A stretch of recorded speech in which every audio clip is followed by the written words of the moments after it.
નમસ્તે બાલ મિત્રો, નમસ્તે વાલી મિત્રો.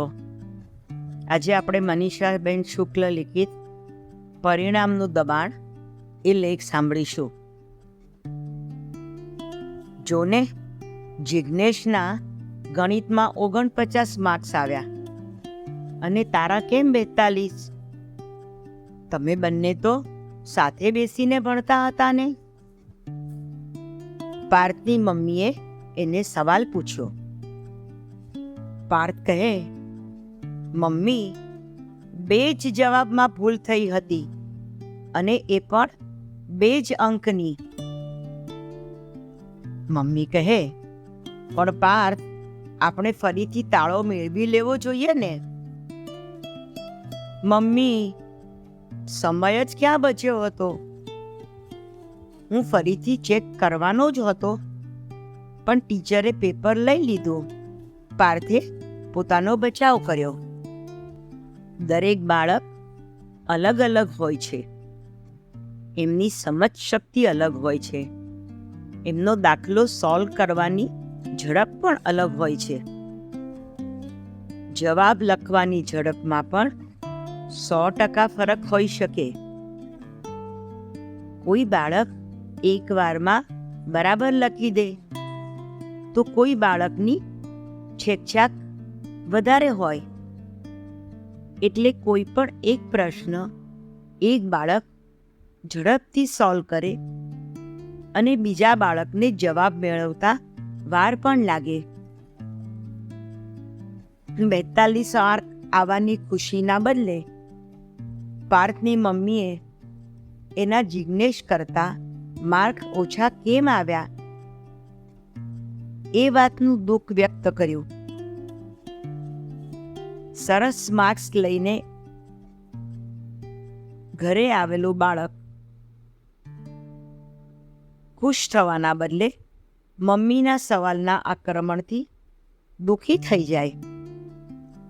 એના બદલે જો એના મમ્મીએ કહ્યું હોત કે અરે વાહ, સરસ માર્ક્સ આવ્યા છે, પણ ક્યાં ભૂલ થઈ એ ધ્યાન રાખીને ફરીથી વધુ મહેનત કરજે. બાળકોને પ્રશ્નપત્ર કેવી રીતે સોલ્વ કરવું એ પણ માતા પિતાએ સમજ આપવી પડે. જેમ કે સૌથી પહેલા જે સવાલના જવાબ તમને બરાબર આવડતા હોય એ પ્રશ્ન પહેલા ઉકેલવો. એક તો તમારો આત્મવિશ્વાસ વધે અને તમારો સમય પણ બચે. કારણ કે તમને ન આવડતું પ્રશ્ન તમે પહેલા સોલ્વ કરવા બેસો અને એમાં જો વાર લાગે તો પછી જે પ્રશ્નનો જવાબ તમને આવડતો હોય એના માટે સમય ઓછો પડે અને ઉતાવળમાં તમે આવડતા પ્રશ્નનો જવાબ પણ ખોટો લખીને આવો. પાર્થને પણ કદાચ એ જ થયું હતું. શરૂઆતના અઘરા પ્રશ્નો સોલ્વ કરવામાં એને વધુ સમય લાગ્યો અને પછી પેપર અધૂરું રહી જશે એ બીકથી એને આવડતો પ્રશ્ન પણ ઝડપથી સોલ્વ કરવાનો પ્રયત્ન કર્યો અને નાનકડી ભૂલો થઈ ગઈ. પણ આ ભૂલ કેમ થઈ?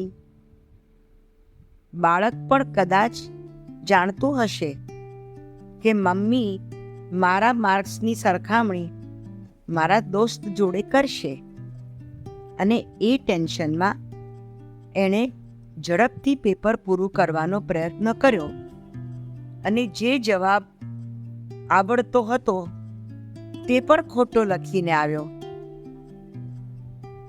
તમે જ્યારે શાંતિથી અને ટેન્શન વગર પરીક્ષામાં કોઈ પણ જવાબ લખો છો તો તમારી ભૂલ જરૂર ઓછી થાય છે.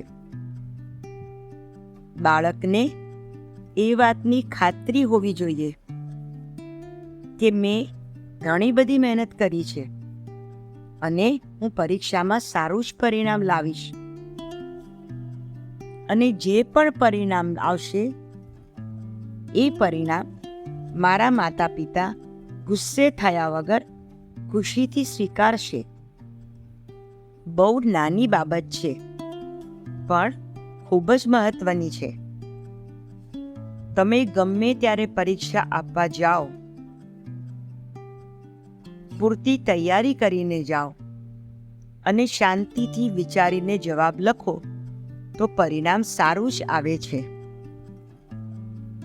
પાર્થના મમ્મી એ વાત પણ ભૂલી ગયા કે પાર્થના ગુજરાતી વિષયમાં ક્લાસમાં સૌથી વધારે માર્ક્સ આવ્યા હતા. એમના માટે તો ગણિતમાં જિજ્ઞેશ કરતા માર્ક્સ ઓછા કેમ આવ્યા એ વધારે મહત્વનું હતું. જ્યારે જિજ્ઞેશના ગુજરાતી વિષયમાં પાર્થ કરતા ઘણા ઓછા માર્ક્સ હતા, પરંતુ જિજ્ઞેશની મમ્મીએ એના ગણિતના માર્ક્સ પર ખુશી વ્યક્ત કરી અને ગુજરાતીમાં આપણે વધુ મહેનત કરવી પડશે એવું કહ્યું. અહીંયા બંનેની મમ્મીઓનો વિચારોનો ફરક આપણને દેખાય છે. હિન્દીના વિષયમાં પાર્થને સારા માર્ક્સ આવ્યા હતા, પરંતુ શિક્ષકની એના અક્ષર સુધારવા માટેની ફરિયાદ હતી. આમ જ બાળકો ઉપર ભણતરનો ભાર વધુ હોય છે. એમને મિત્રો સાથે રમવું પણ હોય, થોડોક સમય માટે ભણતર સિવાયની પણ પ્રવૃત્તિ કરવી હોય. આવા સમયે માતા પિતા જ એમને મદદ કરી શકે છે. ગોખણિયા જ્ઞાનના બદલે તમે લખીને યાદ કરવાની પ્રેક્ટિસ કરો તો યાદ પણ વધુ રહે છે અને અક્ષર પણ સુધરે છે. વળી તમારી લખવાની ઝડપ પણ વધે છે, કારણ પ્રશ્નપત્રમાં તમારે મૌખિક જવાબ આપવાના હોતા નથી, એટલે તમારા લખાણમાં પણ તમારી ઝડપ જરૂરી છે, પરંતુ સારા અક્ષરના ભોગે નહીં. હા, દરેક વખતે માતા પિતાનો વાંક ન કઢાય, પરંતુ એ લોકો બાળકની સાથે બેસીને જો એની જોડણીની ભૂલો સુધારવામાં મદદ કરે, અક્ષર સારા કાઢવામાં એમને પ્રોત્સાહન આપે, તો અઘરું કાંઈ જ નથી. બાળકને કેટલું સમજ પડે છે, બાળકને કેટલું આવડે છે, બાળકની લખવાની ઝડપ કેટલી છે, બાળક પોતાની જાતે પોતાની ભાષામાં કેટલું લખી શકે છે, આ બધી જ વસ્તુઓ એટલી જ મહત્વપૂર્ણ છે. પરંતુ પરીક્ષાના ટેન્શનના લીધે બાળકથી જો નાની નાની ભૂલો થઈ જાય તો એની પર ગુસ્સો કરવાના બદલે એ ભૂલો કેવી રીતે સુધરે, એમાં માતા પિતા કઈ રીતે મદદ કરી શકે, એનો રસ્તો માતા પિતાએ જાતે જ કાઢવાનો છે. બાળકમાં તમારે ખોટી સરખામણીની ભાવનાનું પ્રત્યારોપણ નથી કરવાનું. ધારો કે તમારા બાળકના એના દોસ્ત કરતાં ઓછા માર્ક્સ આવે, તો એણે શું ખોટું કર્યું છે એ શોધી અને જે મિત્રના વધુ માર્ક્સ આવે છે એણે કઈ રીતે લખ્યું છે એ બે વાતની સરખામણી કરો,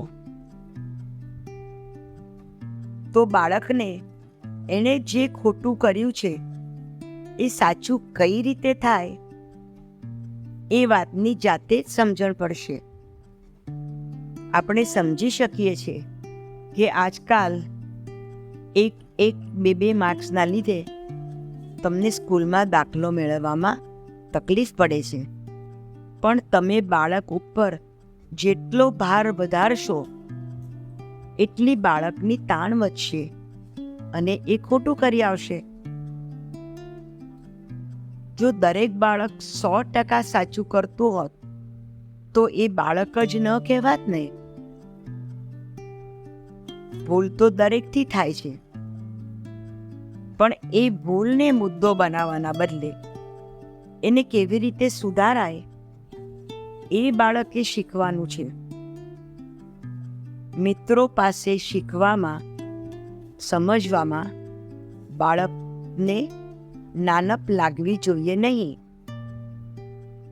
તમે કોઈની પાસે શીખો એટલે તમે હોશિયાર નથી, એવું બિલકુલ નથી. મેં ઘણા એવા પણ બાળકો જોયા છે કે જે એના મિત્ર પાસેથી શીખે છે અને પછી પરીક્ષામાં મિત્ર કરતાં કદાચ વધારે સારું લખી આવે છે. કારણ કે જે વસ્તુને તમે સમજીને કરો છો એ તમે કદી પણ ભૂલી શકતા નથી. આજકાલ ગોખણિયા જ્ઞાનનો જમાનો ચાલી રહ્યો છે. બાળકને પણ બધું જલ્દી શીખવું છે અને માતા પિતા પણ એમનું બાળક ખૂબ જ ઝડપથી શીખે તો જ એ બાળક હોશિયાર છે એવું સમજે છે. પણ સમજ્યા વગરનું જ્ઞાન એ અંધારામાં તીર ચલાવવા જેવું છે. બાળકને જે વિષયમાં રસ હોય એ વિષયમાં આગળ વધવા દો. જે વિષય વધુ સારો આવડતો હોય એમાં એને વધુ મહેનત કરાવો અને જે વિષયમાં બાળક નબળું હોય એમાં એને તમે મદદ કરી શકો છો. પણ એ મદદ એટલે ગુસ્સો કે વળવાનું નહીં. જો તમે બીજા બાળકની સાથે એની હરીફાઈ કરશો અને બીજા બાળકના માર્ક્સ જોઈને એની પર ગુસ્સો કરશો તો બાળકના મગજમાં એ વાત સ્થાપિત થઈ જશે કે એ વિષય એને નથી આવડતો અને પછી એ વિષયમાં એનો રસ પણ ઓછો થઈ જશે. એટલે જ્યાં સુધી બાળક થોડું મોટું અને સમજવું ન થાય જ્યાં સુધી એને પોતાને ખબર ન પડે કે એને કયા વિષયમાં રસ છે, કયો વિષય એ વધુ સારી રીતે કરી શકે છે, ત્યાં સુધી એના માટે બધા જ વિષયો ખૂબ જ મહત્વના છે. કોક વિષય સારી રીતે આવડે કે કોઈ વિષયમાં ઓછા માર્ક્સ આવે, પણ એ વસ્તુ ખૂબ જ સાહજિક રીતે લો. બાળકનો આત્મવિશ્વાસ વધારવામાં એની મદદ કરો. તો વાલી મિત્રો, આવા અનુભવો તમને પણ થયા હશે તો અમને પણ તમારા અનુભવો સાંભળવાનું ગમશે. અમને તમે જણાવશો તો ખૂબ જ આનંદ થશે. તમને આ લેખ કેવો લાગ્યો એ પણ અમને જણાવશો. ચાલો તો, નમસ્તે.